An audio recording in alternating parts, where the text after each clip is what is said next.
Bonjour à tous, veuillez vous inscrire pour recevoir nos nouvelles quotidiennes. Niki Lauda, légende de la F1, est décédé. Niki Lauda, ancienne légende de la F1 qui avait notamment survécu miraculeusement à un terrible accident en 1976, est décédé lundi à l'âge de 70 ans.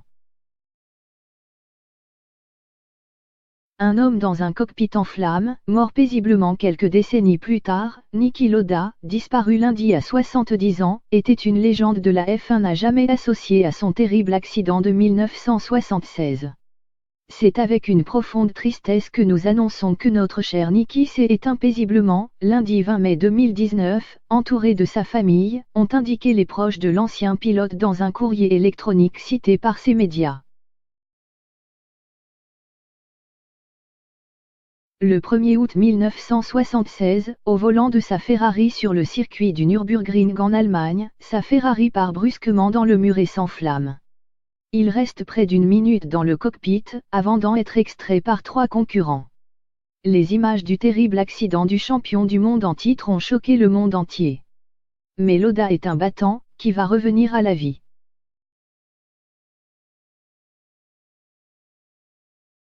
6 semaines après avoir reçu l'extrême onction sur son lit d'hôpital, il prend à la stupéfaction générale le départ du Grand Prix d'Italie malgré sa souffrance, et de graves lésions au visage.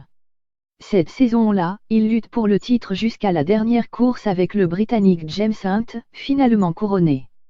Cet affrontement épique, révélateur du caractère hors norme de l'Autrichien, a été raconté en 2013 dans le film Rush, de l'Américain Ron Howard. En 1977, le rescapé remporte son 2e titre de champion de monde avec Ferrari. Il arrête la compétition fin 1979, pour fonder Lauda Air.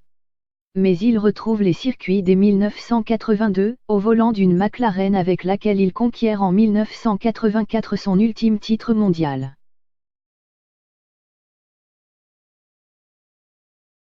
Devenu président non exécutif de l'écurie Mercedes en 2012, l'homme à l'éternelle casquette publicitaire cachant à moitié ses cicatrices reste omniprésent sur les circuits, où il est apprécié pour son expertise et son franc-parler, déplorant notamment que se perde l'aspect combat de gladiateur de son sport. Il était écouté, lui qui avait marqué l'histoire de son sport en se montrant méticuleux dans sa préparation et déterminé sur les circuits.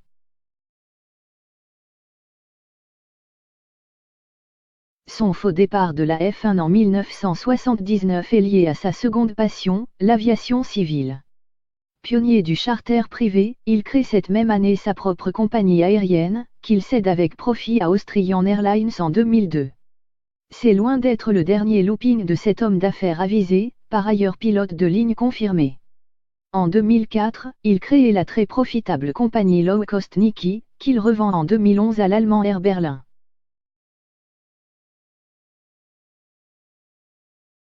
Ses succès uniques en tant que sportif et entrepreneur sont et resteront inoubliables.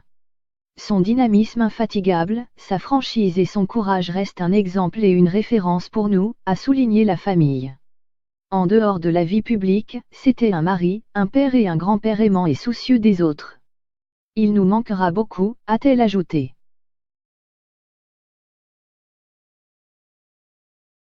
Lauda, qui a parallèlement exploité une petite société de jet d'affaires, aura cependant connu le drame comme patron de compagnie. Le 26 mai 1991, le Boeing 767 assurant le vol Lauda Air Bangkok-Vienne s'écrase avec 223 personnes à bord en raison d'une défaillance technique structurelle.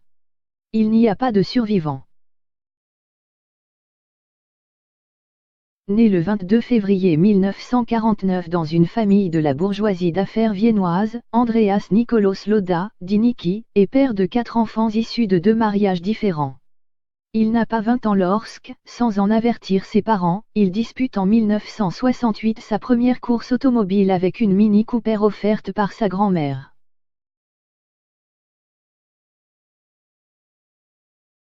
Les gaz toxiques inhalés lors de son accident de 1976 ont affaibli son organisme. Après 2 greffes de rein en 1997 et en 2005, il avait dû subir en août 2018 en extrême urgence une transplantation pulmonaire, après avoir contracté un virus lors d'un séjour à Ibiza. Opéré à l'hôpital général, AKH, de Vienne le lendemain de la date anniversaire de son crash, il s'en était difficilement remis. C'est dur de revenir.